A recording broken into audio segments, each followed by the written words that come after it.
Welcome to business coaching institute. आप सभी साथियों का बिजनेस कोचिंग इंस्टीट्यूट में स्वागत है। साथियों, जैसा कि आपको मालूम ही होगा कि हम यूपी बोर्ड 2024 का कंटिन्यू तैयारी करा रहे हैं और उसमें जो भी इम्पोर्टेंट क्वेश्चन बन सकते हैं, हर प्रकार के मिक्स क्वेश्चनों को हम आपको करा रहे हैं। तो आप हमारी इस वीडियो को ज़रूर देखिए और पूरे अंत तक देखिए, ताकि आपकी एक अच्छी खासी तैयारी हो सके और आप यूपी बोर्ड 2024 में एक अच्छा खासा नंबर प्राप्त करके अपने और अपने माता पिता का नाम रोशन कर सकें। तो चलते हैं, शुरुआत करते हैं। और ये सारे इम्पोर्टेंट क्वेश्चन अलग अलग टॉपिक्स हैं और उसमें आपको अच्छे अच्छे क्वेश्चन मिल रहे हैं और उसके साथ साथ कंसेप्ट के साथ हम इन सारी चीज़ों को सॉल्व करेंगे। तो आप वीडियो को बिल्कुल भी स्किप ना करें और अगर चैनल पे नए हो तो चैनल को ज़रूर सब्सक्राइब कर लें। चलते हैं, क्वेश्चन की शुरुआत करते हैं और क्वेश्चन को समझेंगे। दिए गए परिपथ में सेल द्वारा प्रवाहित धारा की गणना कीजिए। ये आपको एक परिपथ दिया गया, इसमें कह रहा है कि सेल द्वारा प्रवाहित धारा की गणना कीजिए। अब देखिए, सेल द्वारा प्रवाहित धारा अगर आपको बतानी है तो मान लीजिए आप धारा किधर से प्रवाहित कर रहे हैं, इस सिरे से इधर से, तो धारा ऐसे आ रही है और यहाँ आने के बाद दो भागों में डिवाइड हो जाएगी। कुछ धारा इधर जाएगी और कुछ धारा इधर जाएगी, ठीक है ना। अब मान लीजिए इसमें धारा का मान अगर I1 कर देते हैं और इसमें I2 कर देते हैं, तो ऐसे कंडीशन में होगा क्या कि ये दोनों जो प्रतिरोध दिख रहे हैं आपको, ये समांतर क्रम में हो जाएंगे। और अगर समांतर क्रम में हो जाएंगे तो इनका तुल्य प्रतिरोध हमें निकालना होगा। तो तुल्य प्रतिरोध देखिए, हम इसको नाम दे देते हैं। इसको हम कर देते हैं R1, इसको कर देते हैं R2, इसको कर देते हैं R3 और इसको कर देते हैं R4, ताकि आपको कन्फ्यूजन ना हो, ठीक है ना। अब देखिए, इन दोनों के तुल्य प्रतिरोध अगर हम R डैश मान लें, R डैश, तो R डैश बराबर क्या होता है, R1 गुणे R2 बटे R1 प्लस R2। अगर हमारे इस कंसेप्ट के वीडियो को आप लोग नहीं देखे हैं तो ज़रूर देख लीजिए, क्योंकि हम इस पर क्या किए हैं, सारे कंसेप्ट को बताए हैं। अब देखिए, R1 का वैल्यू क्या है, 8 है और R2 का भी वैल्यू 8 है। R1 का वैल्यू क्या है, 8 और प्लस 8। यहाँ देखिए, 8 से 8 में मल्टीप्लाई करेंगे 64 हो जाएगा और 8 और 8 जोड़ेंगे तो 60 हो जाएगा। 60 से 64 को डिवाइड करेंगे 4 चांस में, यानी आपको R डैश का वैल्यू जो मिलेगा वो 4 ओम हो जाएगा, ठीक है ना। ये 4 ओम हो गया इन दोनों का तुल्य प्रतिरोध। अब देखिए, जब ये दोनों मिल जाएंगे तो 4 ओम का प्रतिरोध होंगे और उसके बाद ये R3 और R4 ये सब क्या होंगे, इन सब में धारा सेम बहने लगेगी, अर्थात ये सब क्या होंगे, श्रेणी क्रम में होंगे।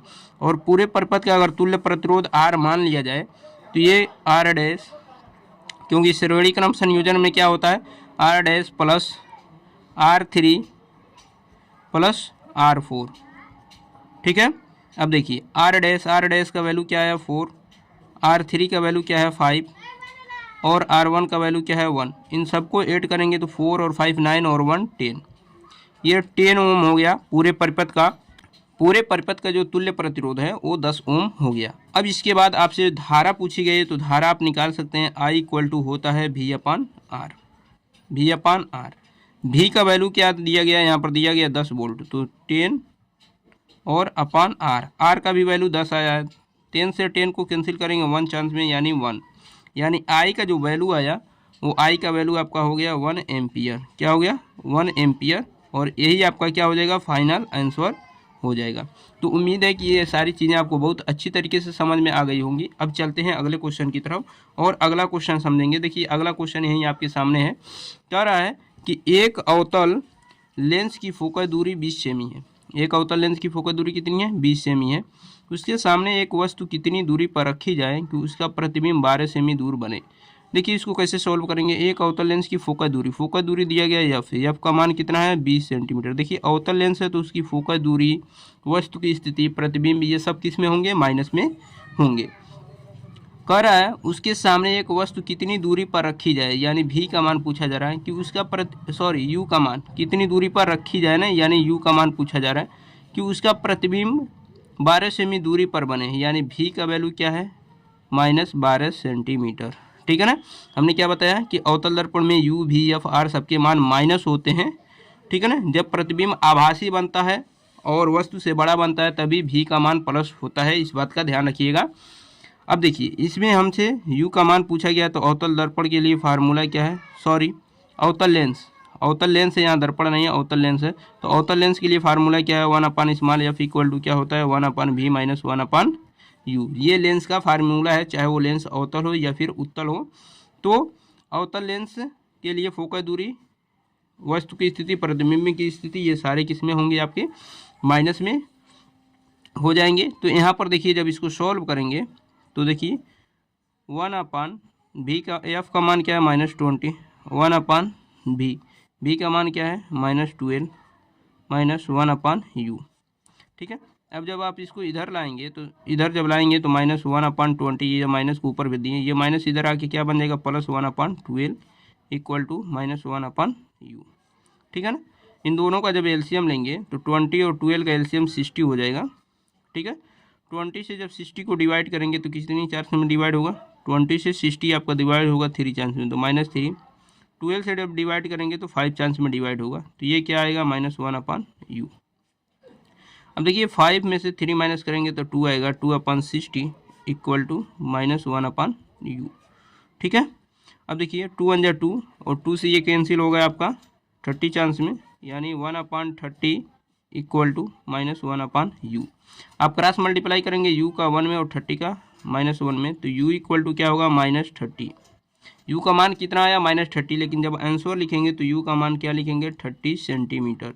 यानी वस्तु को कहाँ पर रखा जाए, लेंस से 30 सेंटीमीटर दूरी पर जब आप रखेंगे तो उसका प्रतिबिंब जो होगा वो 12 सेंटीमीटर दूरी पर बनेगा। ठीक है ना।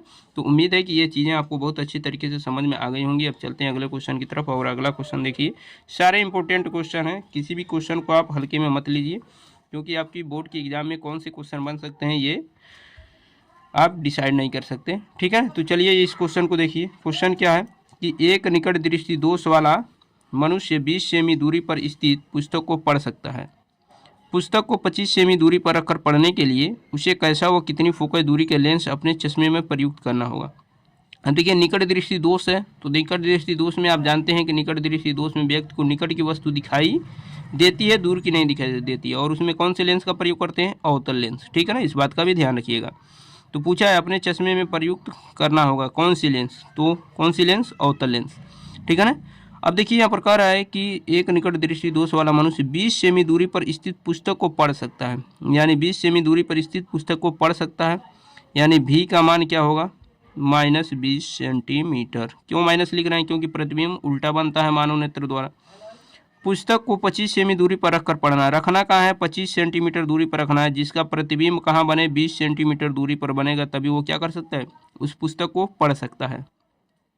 उसके बाद कह रहा है उसे कैसा व कितनी फोकस दूरी का लेंस प्रयुक्त करना होगा। पहले तो फोकस दूरी बताइए और कैसा लेंस प्रयुक्त करना होगा, तो अवतल लेंस प्रयुक्त करना होगा, वो हम लास्ट में लिख देंगे। तो देखिए यहाँ पर फोकस दूरी बताना है 1/f इक्वल टू क्या होता है 1/v - 1/u। ये लेंस का फार्मूला है, चाहे वो लेंस अवतल हो या फिर उत्तल हो। 1/v, v का मान क्या है -20 -1/u, u का मान क्या है -25। ठीक है ना। आप इनका एलसीएम ले सकते हैं। देखिए ये माइनस ऊपर भेज दीजिए 1/20 माइनस में, और ये माइनस माइनस मिल के क्या बन जाएंगे +1/25। अब देखिए 20 और 25 का एलसीएम क्या होगा, 20 और 25 का एलसीएम क्या होगा 100 होगा। ठीक है ना। 20 से 100 में डिवाइड करेंगे 5 चांस में जाएगा, 5 का -1 में गुणा करेंगे तो -5 प्लस 25 से जब 100 में डिवाइड करेंगे तो 4 चांस में जाएगा, 4 से 1 में मल्टीप्लाई करेंगे।